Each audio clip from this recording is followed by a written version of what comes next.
Hello students, આજે આપણે standard 10નું chapter number 13 જોઈશું, જે છે નિર્ણય માળખા. હવે આ ચેપ્ટરની અંદર આપણે આગલા વિડીયોમાં ઇફ સ્ટેટમેન્ટ જોઈ લીધા છે, એટલે કે ઇફ સ્ટેટમેન્ટના જે જુદા જુદા ટાઈપ છે.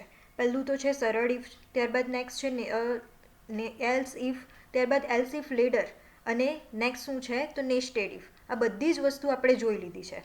હવે આપણે આ ચેપ્ટરનો જે બીજો પાર્ટ છે, એટલે કે સ્વિચ સ્ટેટમેન્ટ છે, તે જોવાનું છે. તો ચલો સ્ટાર્ટ કરીએ સ્વિચ સ્ટેટમેન્ટ. તો સૌથી પહેલાં તો ઇફ એલ્સ સ્ટેટમેન્ટ આપણી પાસે અવેલેબલ છે જ, તો પછી આપણે સ્વિચ સ્ટેટમેન્ટનો યુઝ શેના માટે કરવાનો છે એ આપણે તો જોઈએ. તો જ્યારે અનેક ઇફ વિધાનોનો ઉપયોગ કરવામાં આવે ત્યારે પ્રોગ્રામ જટિલ બની જાય છે. એટલે જો તમે બહુ જ બધા ઇફ એલ્સ સ્ટેટમેન્ટનો યુઝ કરશો તો ત્યારે તમને જ સમજવામાં પ્રોબ્લેમ થઈ જશે કે હવે આપણે કયું એક્ઝિક્યુશન થશે. બરાબર, એના માટે એક સરળ ઉપાય છે સ્વિચ સ્ટેટમેન્ટ. હવે આ સ્વિચ સ્ટેટમેન્ટની અંદર શું કરવાનું હોય છે, તો તેની અંદર જ્યારે પણ તમારી પાસે બહુ જ બધી કન્ડિશન હોય ને એની આધારે તમારે અલગ અલગ વિધાન એક્ઝિક્યુટ કરવાના હોય, અલગ અલગ આઉટપુટ જનરેટ કરવાનું હોય. બરાબર, ત્યારે તમારે કોનો ઉપયોગ કરવાનો છે? સ્વિચ સ્ટેટમેન્ટનો ઉપયોગ કરવાનો છે. એની અંદર તમારે કન્ડિશન નથી યુઝ કરવાની, એટલે કે છે ઇફ એલ્સ સ્ટેટમેન્ટનો તમે યુઝ કરી જ શકો છો સ્વિચ સ્ટેટમેન્ટની જગ્યા પર, પરંતુ થોડું ઇઝી બનાવવા માટે તમે સ્વિચ સ્ટેટમેન્ટ વાપરી શકો છો. તો સી પ્રોગ્રામને સરળ બનાવવા માટે સ્વિચ નામના આંતરપ્રસ્થાપિત બહુમાર્ગીય નિર્ણય માટેના વિધાન પૂરા પાડે છે. એટલે જો આપણે કન્ડિશન એક કરતાં વધારે યુઝ કરીને કંઈક આઉટપુટ અલગ અલગ જનરેટ કરવાનું હોય ત્યારે તમે સ્વિચ સ્ટેટમેન્ટનો ઉપયોગ કરી શકો છો. તો હવે આપણે નેક્સ્ટ જોઈએ કે સ્વિચ સ્ટેટમેન્ટની વાક્ય રચના કેવી છે. બરાબર, હવે જે આપણે ઇફ એલ્સ સ્ટેટમેન્ટની વાક્ય રચના જોઈ હતી તેના કરતાં સ્વિચ સ્ટેટમેન્ટ આખું અલગ જ છે, તેની વાક્ય રચના આખી અલગ જ છે. બરાબર, તો હવે સૌથી પહેલાં તો સ્વિચ સ્ટેટમેન્ટની અંદર સ્વિચ કીવર્ડ લખવાનો છે. ત્યારબાદ એની અંદર બ્રેકેટની અંદર તમારે પેરામીટર તરીકે પાસ કરવાનું છે એક્સપ્રેશન. હવે એક્સપ્રેશનની અંદર શું આવી શકશે, તો એક્સપ્રેશનની અંદર તમે કોઈક વેરિયેબલનો ઉપયોગ કરી શકો છો, અને આ વેરિયેબલ શું હશે, તો આ વેરિયેબલ તમારી ચોઇસ જોડે આ વેરિયેબલને તમારી ચોઇસ જોડે કમ્પેર કરવામાં આવશે, એટલે કે સરખાવવામાં આવશે. અને જે વેરિયેબલની તમે વેલ્યુ એન્ટર કરશો તે જ કેસ તમારો એક્ઝિક્યુટ થશે, બાકીના કેસ તમારા એક્ઝિક્યુટ થશે નહીં. એટલે કે જે વસ્તુ આપણે કરવું છે તે જ કેસને એક્ઝિક્યુટ કરો, બાકીના કેસને એક્ઝિક્યુટ કરવાની જરૂરત જ નથી, એટલે તમારું ઇઝીલી કોડ કમ્પ્લીટ થઈ જશે. બરાબર, તો હવે વિચારો કે તમારે પહેલો જ કેસ એક્ઝિક્યુટ કરવાની જરૂર છે. બરાબર, તો તમારે જે અહીંયા સ્વિચ સ્ટેટમેન્ટમાં એક્સપ્રેશનમાં તમે જે વેરિયેબલ લીધો છે તેની વેલ્યુ 1 આપવાની રહેશે, એટલે પહેલો જ કેસ એક્ઝિક્યુટ થશે, બાકીના કેસ એક્ઝિક્યુટ થશે નહીં. એટલે ટૂંકમાં એટલું યાદ રાખો, એક્સપ્રેશન તરીકે તમારે કોઈક વેરિયેબલ લેવાનો છે અને ઇવન એની વેલ્યુ તમે ન્યુમેરિક વેલ્યુ પણ આપી શકો છો, એટલે કે 1 2 3 તમે કેસ પણ લઈ શકો છો, અથવા તો તમે કેસમાં કેરેક્ટરનો પણ યુઝ કરી શકો છો. તો તમારું જે અહીંયા વેરિયેબલ હશે એક્સપ્રેશન તરીકેનો, તે વેરિયેબલનું તમારી ડેટા ટાઈપ કેરેક્ટર થઈ જશે. બાકી તમે બંનેનો યુઝ તો કરી જ શકો છો. બરાબર, એટલે ટૂંકમાં એટલું યાદ રાખો કે એક્સપ્રેશન માટે જે ચલ લઈએ છીએ તે શેના માટે યુઝ થાય છે, તો કેસની વેલ્યુ સરખાવવા માટે યુઝ થાય છે. એ પછી હવે શું થશે, તો આપણો કર્લી બ્રેકેટ સ્ટાર્ટ થશે, એટલે કે સ્વિચનો બ્લોક સ્ટાર્ટ થશે. ત્યારબાદ એની અંદર તમારે જેટલી પણ તમારી કન્ડિશન હશે એ પ્રમાણે તમે કેસ બનાવી શકો છો. બરાબર, વિચારો કે હાલમાં આપણી પાસે બે જ કન્ડિશન છે, તો આપણે બે જ કેસનો યુઝ કરવો પડશે. તો પહેલા કેસનું નામ આપી દઈશ કેસ 1, ત્યારબાદ બીજો કેસ આવશે કેસ 2. બરાબર છે, તો એની સિન્ટેક્સની અંદર હવે કેસ 1ની અંદર આપણે શું લખવાનું છે, તો કેસ 1માં તમારે જે પણ વસ્તુ એક્ઝિક્યુટ કરાવવું હશે તે એના બ્લોક તરીકે આવશે. બરાબર, પણ અહીંયા તમારે એક વસ્તુ ખાસ યાદ રાખવાનું છે. શું, તો કેસ 1 એ તમે લખશો એટલે કે કેસના નામ પછી હંમેશા તમારે કયું ચિહ્ન મૂકવાનું રહેશે? કોલનનું ચિહ્ન મૂકવાનું રહેશે. યાદ રાખજો ખાસ, કારણ કે સી ભાષાના બધા જ સ્ટેટમેન્ટ પાછળ કયું ચિહ્ન મૂકવામાં આવે છે? સેમિકોલન મૂકવામાં આવે છે. ખાલી આ કેસની સ્ટેટમેન્ટની પાછળ જ તમારે શું મૂકવાનું છે? કોલન મૂકવાનું છે. બરાબર, એટલે કોલન મૂકવું અહીંયા કમ્પલસરી છે. ત્યારબાદ નેક્સ્ટ તમારે શું લખવાનું છે, તો જે કેસની અંદર તમારે એક્ઝિક્યુટ કરાવવાનું હશે તે સ્ટેટમેન્ટનો બ્લોક આવશે. અને ત્યારબાદ તમારે બ્રેક લખવું પણ કમ્પલસરી રહેશે. એ બ્રેક સ્ટેટમેન્ટ શેના માટે વપરાય છે, તો તમારો કેસ અહીંયા કમ્પ્લીટ થાય છે એવું એ શું કરશે? ઇન્ડિકેટ કરશે. બરાબર, એટલે તમારે બધા જ કેસ વિધાનમાં કેસનું તમે જે સ્ટેટમેન્ટ બ્લોક લખી દીધો ત્યારબાદ તમારે બ્રેક સ્ટેટમેન્ટ લખવું કમ્પલસરી છે. જેવું તમે બ્રેક સ્ટેટમેન્ટ લખશો એટલે તમારું એક્ઝિક્યુશનને સમજ પડી જશે, કમ્પાઇલરને સમજ પડી જશે કે અહીંયા તમારો એક કેસ કમ્પ્લીટ થયો છે. બરાબર. એ જ રીતે આપણે હવે બીજા કેસની અંદર જે પણ લખવું હોય તેના માટે કેસ, પછી તમારે ટુ લખવાનું રહેશે. ત્યારબાદ ફરી પાછું શું કરવાનું રહેશે? કોલનનું ચિહ્ન આવશે. ત્યારબાદ ફરી પાછું બીજા સ્ટેટમેન્ટ, બીજા કેસ માટે જે તમે સ્ટેટમેન્ટનો યુઝ કરો છો તે સ્ટેટમેન્ટ્સ આવશે અને ત્યારબાદ ફરી પાછું તમારે બ્રેક લખવું પડશે. આ રીતે તમારે જેટલા પણ સ્ટેટમેન્ટ લખવા હોય તે તમે સ્ટેટમેન્ટ લખી શકો છો. અહીંયા એક બીજી પણ વસ્તુ ઇમ્પોર્ટન્ટ છે કે તમે બે કેસના નામ સરખા આપી શકો નહીં. બરાબર. તો કન્ફ્યુઝન થશે કે હાલમાં કયો કેસ એક્ઝિક્યુટ કરવાનો છે. એટલે તમારે બધા જ કેસના નામ તો અલગ અલગ જ યુઝ કરવા પડશે, આપવા પડશે. બરાબર છે. ચલો, એ જ રીતે આપણે કેટલા કેસ લખવાના છે, તો જેટલા પણ તમારા પ્રોબ્લેમ્સ હશે એની અંદર જેટલા કેસ તમારે જરૂરત હશે તેટલા કેસ તમે લખી શકો છો.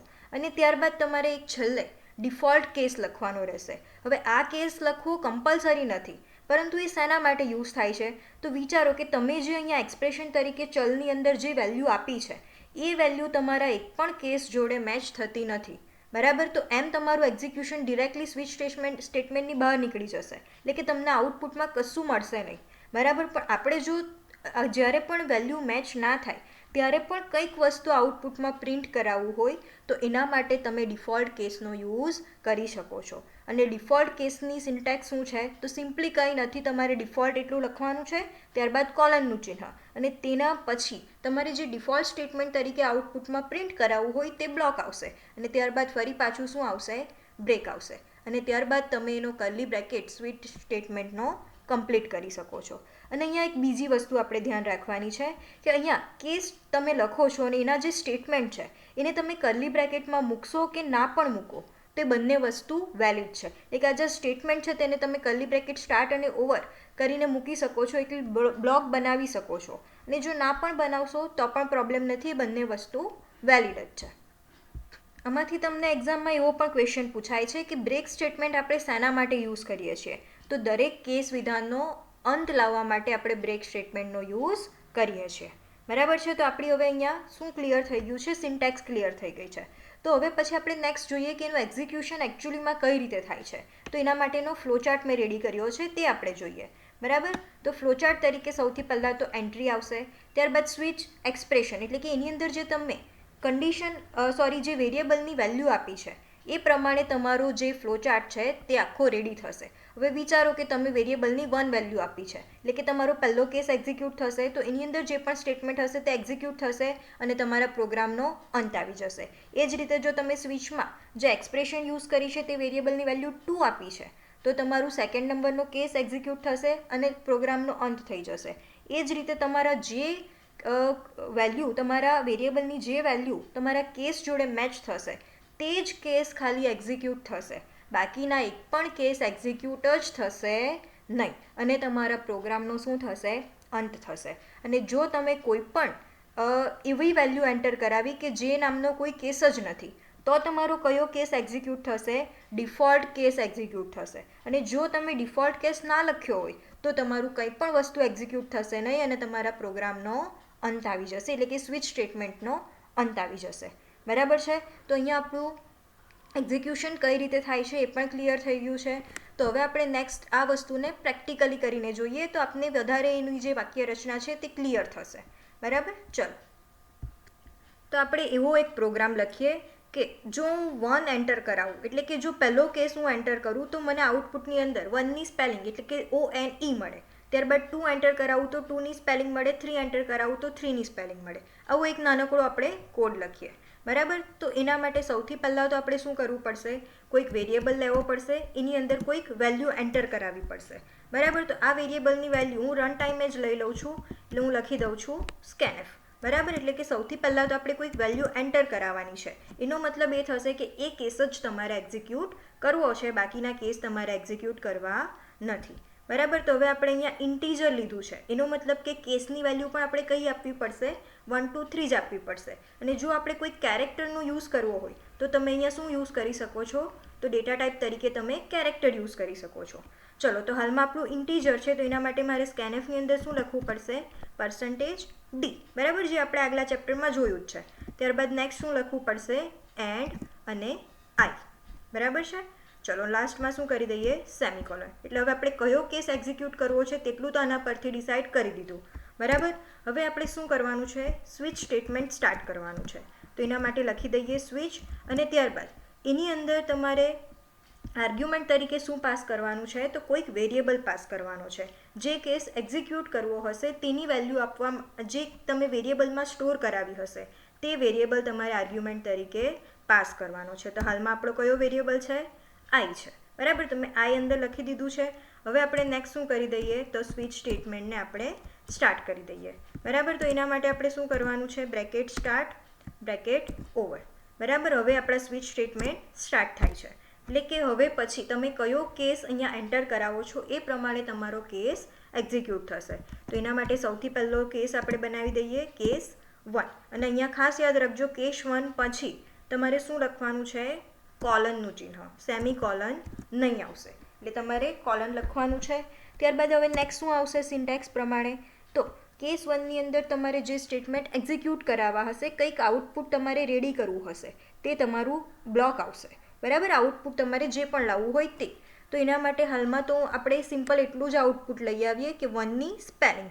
તો એના માટે મારે શું લખવું પડશે, print F into bracket double કોટની અંદર 1. બરાબર. ખાલી આપણે આટલું જ અત્યારે પ્રિન્ટ કરાવીએ છીએ. ત્યારબાદ સેમિકોલન. હવે નેક્સ્ટ આપણે શું લખવું પડશે, તો નેક્સ્ટ આપણે લખવું પડશે બ્રેક.